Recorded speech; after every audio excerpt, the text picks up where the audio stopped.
when I drink. Hey, welcome to this episode of Beer Snobs.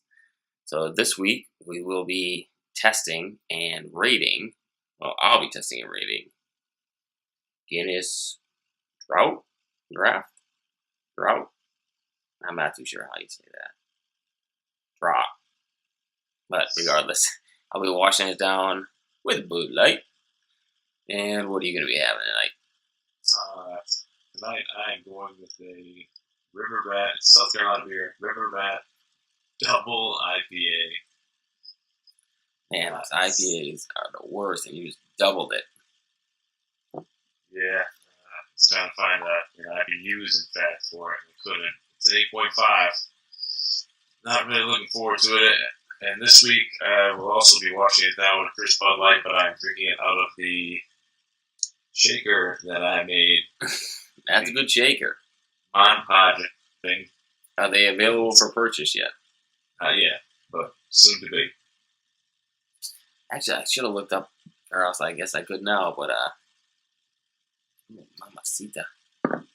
But, what the alcohol content on a Guinness is. I'm sure everyone out there, if you're watching, you comment below what the alcohol content is Guinness, because I guess it's been around for a long time. I know it's the lowest calorie beer you can drink. Really? On our tap, and we carry Goose Island and Fat Tire and Yingling and Bud Light, PBR. I was going to say, Miller Lite and Bud Light are usually only like 95 calories. Yeah, Guinness. I thought it was a lot heavier. That's what I thought. It It feels like a heavier. It feels like my glass is being weighed down by it. Mine too. It's a lot heavier. It's not. Maybe it is. It smells a little weird. It smells like a hop came along and took a poop in here. Can you believe the only time I've ever drank Guinness was with an Irish car bomb? I've never just had it straight.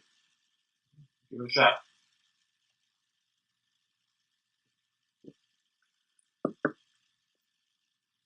Couldn't even do it. Sorry to hold it. I'll tell you, I expected so much worse. Ooh. That didn't even hit the hops didn't hit me until well after. Still on the top. Boom. I don't hate it. Thought I would really, really hate it. But I can see now where that Jameson gives it that hint of like chocolate milk. It tastes like liquor. Oh, it's got like a fruity vegetable. Like if you left vegetables in a bag with some fruit for like 7 days in the hot sun, and then you picked it up and you drained it out, whatever was in the bottom. That's what this beer tastes like. I can't get a fix on it.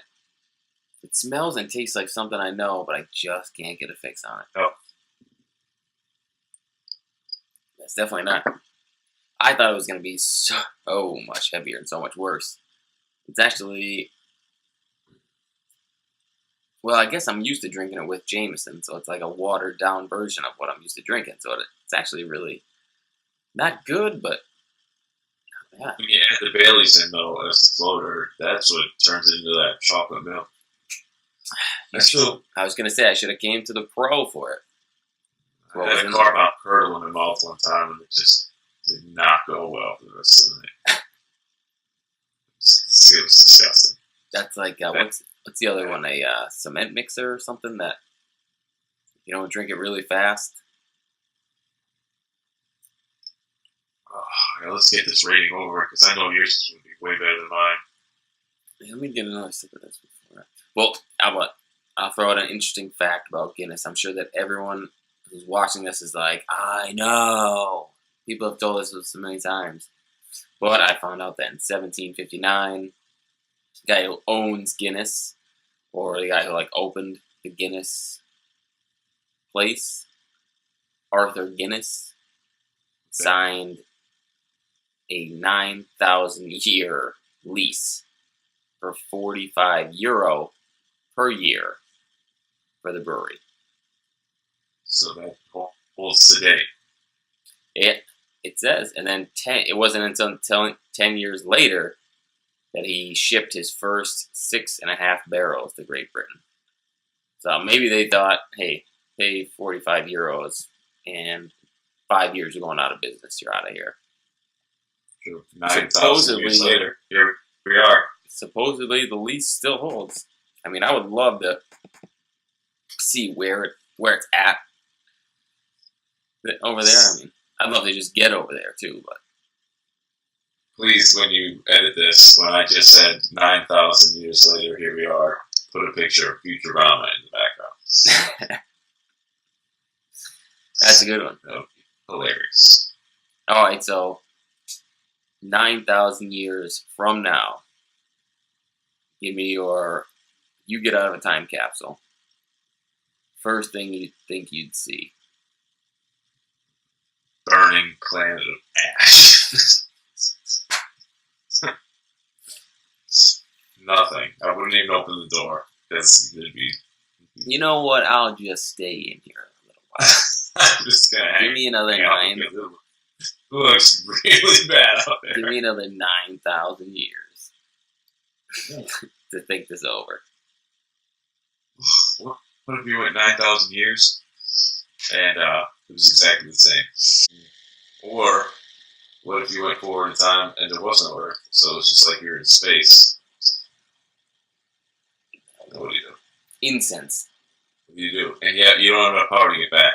Are you in a rocket ship? You have enough food to last a year. By yourself. By yourself. So you can float in space, standing straight up. Can't never move. You're just floating for a year. That would probably be depending on the food, that'd probably be my best year because I'd be like, I can just eat and eat and eat and eat and become a fat slob and nobody will ever see me or care. Yeah, again, you're in a capsule, so you can't. Literally, you're in here you go. So you're intravenous food. Oh, God. Jack it up until you overdose, I guess. I don't even know. Day 200, you're like... It's like... Try to taste it through the intravenous. For me, it'd be like day 35, and then it'd be like, test over. We just want to see... You really weren't gone. We just want to see how many days before you... 2 hours later, you're just floating in space, dead. Just here. Alright, I'm going to go over reading real quick to get that over with. There is a hint of a fruit of some sort after that you take the first sip, but then after that goes down, it's just gross. 4.1.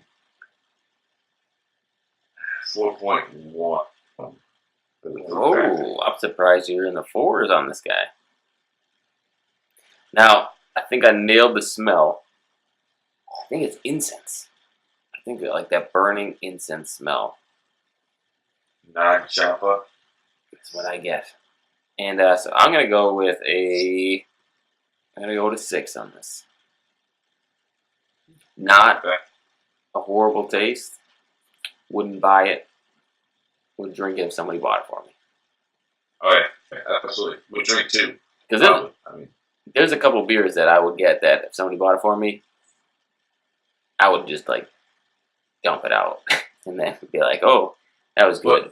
I'm going to get another beer. Was just going to say that if someone bought this for me at a bar and put it in front of me, I would pull the old, whoa! And knock it over, dump it, and be like, oh, sorry. Please just get over here. Okay, so last week, I don't know if you're watching this in the future, it's going to be different, but we 9,000 years in the future. Red Box Movie of the Week. I gave Dave 3 choices, and he chose The New Point Break. So we are going to do our 30 to 45 second back and forth. So make it a minute and a half. How we felt about the beginning, middle, and end, and talk about, let's say there were only 3 main characters. The other ones really didn't. Nobody mattered in this movie. What? Nobody mattered in this movie. That was... No, absolutely not. Not villain-wise, not Okay, so all right, so I'm gonna start. Beginning of the movie, I was already sick of extreme sports people. Everything they did. I mean, I understand it was that kind of movie, but in the original, there was actually a storyline behind it. You know, and the fact that the guy from Patrick Swayze kind of looked like the guy from Keanu Reeves in the first movie. Yeah, he did. Like they kind of switched roles right there. Not you know what I mean. I don't know, how'd you feel? I just thought the bad guys should be bad, and he should be trying to catch bad guys instead of you're trying to make it like this green peace loving guys that are doing it for the quote unquote right reasons, and you're making it like the FBI is like, oh, we need to catch these guys because the U.S. has their fingers in a gold mine over there, and the U.S. has our fingers in like this money being coming out of this country. Oh, see, this storyline just didn't get you at all either. No, I love the first one where they're bank robbers. They're badass bank robbers, and I thought this how it should have been. They should have been badass bank robbers but they did extreme bank robberies. They had to do the 8 wonders of what I did. It lost me at one point where I couldn't, because then he was like, oh, they didn't do number 4, which was the wave, and then they went back to number 7, which I didn't understand. And then the rock quarry scene, every other scene, okay, maybe you can do that in real life. They drop you off in a helicopter, you're doing some snowboard. There's a scene where they blow up and cause a rock avalanche and ride on dirt bikes with Hobbit-like, like Lord of the Rings stuff, like rocks mashed down everywhere around them except for in their clear path. Yeah. And there's 2 of them, so they have a better chance. The rocks have a better chance of hitting them than they do of even coming close to getting away in that scene. Yeah, and it didn't catch me like the first one did. Like, even, I'm pretty sure in the first one, they told Keanu, infiltrate that gang, because, like, you can do that. In this one, he had to, like, talk the FBI into letting him even meet them, and even then they were like, why? And I'm like, this movie should be, FBI tells him, you're an extreme sports guy, get in there and infiltrate. And it wasn't. It was him begging and then breaking the FBI's like rules to do it himself.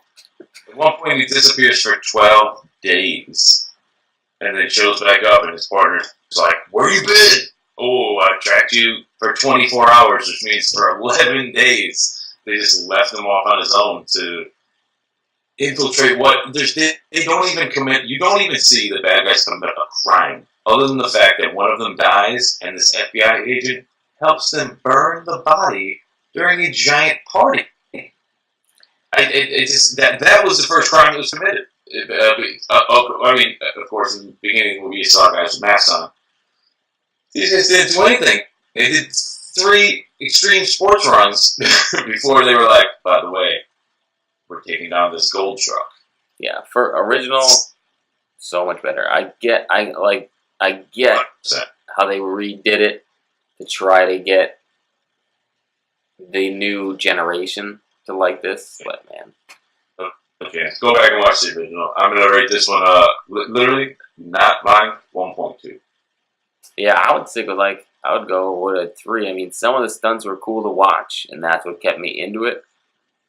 Otherwise, I was out. I mean, I would try that flight thing with the flight suit if I ever had the guts. Someone would probably have to push me off a cliff with it on. Attached to a harness.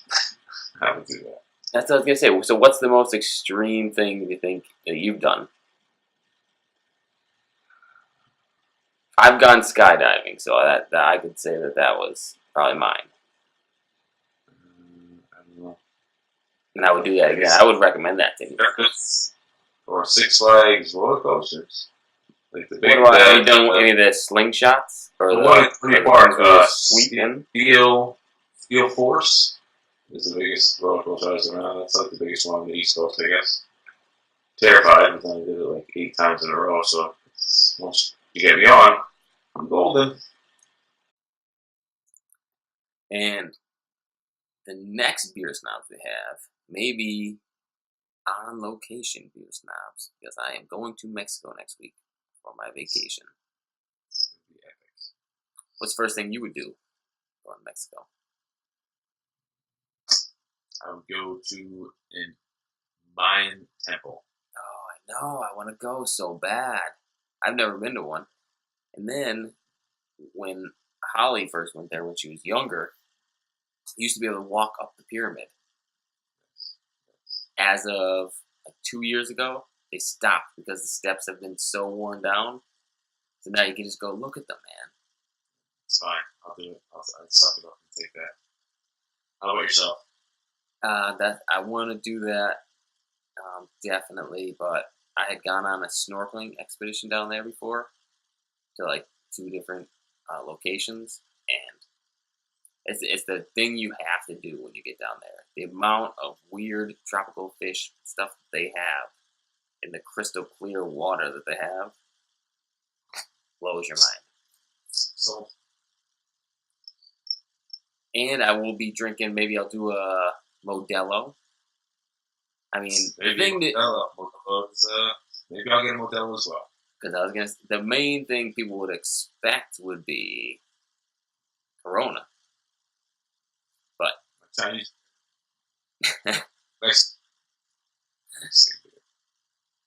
hopefully they don't build a. All right, guys. This concludes another episode of Beer Snobs. I believe this is our 8th episode. When we reach 10, we will release on Facebook to see if we get any new followers and or views. We also do a little Twitter action, so if you want to, you can follow us on Twitter. I'm Bizarro79. This is Dave Star with 3 R's. Heard. All right, another episode of Beer Snobs in the books. Tell us about a red box that you want us to rent and check out. This week kind of sucks. Let's do next week's Red Box. We won't do this week because you're in Cancun, and I don't know if they have Red Box. It's called Rojo Box. Wow. All right, then. That's awesome. I don't know what box is in. I know the Remnant and Dirty Grandpa. Take your pick. Oh, yeah, Revenant. Got to do Revenant. All right, we're doing the bear rig. Anyways, all right, y'all be good, and we'll see you next week for a on location episode of Beer Snobs.